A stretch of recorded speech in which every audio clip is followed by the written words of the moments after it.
औज़ु बिल्लाहि मिनश्शैतानिर्रजीम बिस्मिल्लाहिर्रहमानिर्रहीम। हुज़ूर अक़दस सल्लल्लाहु अलैहि वसल्लम की खिदमत में एक शख्स गांव का रहने वाला आया जो रेशमी जुब्बा पहन रहा था और उसके किनारों पर दीवा की गोट थी। सहाबा से ख़िताब करके कहने लगा कि तुम्हारे साथी मोहम्मद सल्लल्लाहु अलैहि वसल्लम ये चाहते हैं कि हर चरवाहे बकरी चराने वाले और चरवाहे ज़ादे को बढ़ा दे और शहसवारों की औलाद को गिरा दे।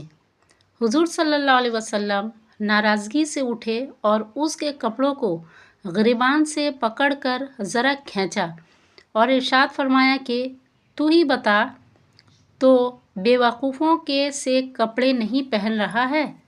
फिर अपनी जगह वापस आकर तशरीफ़ फरमा हुए और इरशाद फरमाया कि हज़रत नूह अला नबीना व अलैहिस्सलातु वस्सलाम का जब इंतकाल होने लगा तो अपने दोनों साहबजादों को बुलाया और इरशाद फरमाया कि मैं तुम्हें आखिरी वसीयत करता हूँ जिसमें दो चीज़ों से रोकता हूँ और दो चीज़ों का हुक्म करता हूँ जिनसे रोकता हूँ। एक शिर्क है, दूसरा तकब्बुर।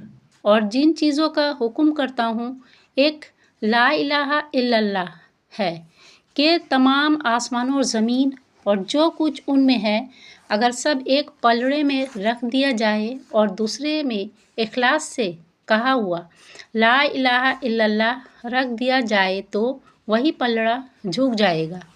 और अगर तमाम आसमान और ज़मीन और जो कुछ उनमें है एक हल्का बनाकर इस पाक कलमा को इस पर रख दिया जाए तो वो वज़न से टूट जाए। और दूसरी चीज़ का जिसका हुक्म करता हूँ वो सुभान अल्लाह व बिहम्दिही है कि ये दो लफ्ज़ हर मखलूक की नमाज हैं और उन्हीं की बरकत से हर चीज़ को रिज़्क़ अता फरमाया जाता है।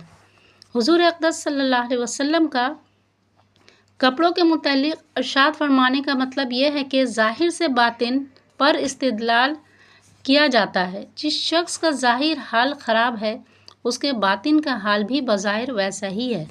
इसलिए ज़ाहिर को बेहतर रखने की सही की जाती है कि बातिन उसके ताबा होते हैं।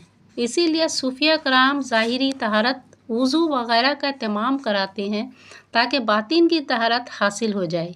जो लोग ये कह देते हैं अजी बातिन अच्छा होना चाहिए, ज़ाहिर चाहे कैसा ही हो, सही नहीं। बातिन का अच्छा होना मुस्तकिल मकसूद है और ज़ाहिर का बेहतर होना मुस्तकिल नबी अकरम सल्लल्लाहु अलैहि वसल्लम की दुआओं में है। अल्लाहुम्मा अजल सिरियती खैरम मिन अला नियती वजल अला नियती सालिहात। ऐ अल्लाह मेरे बातिन को मेरे ज़ाहिर से ज़्यादा बेहतर बना और मेरे ज़ाहिर को साले और नेक बना दे।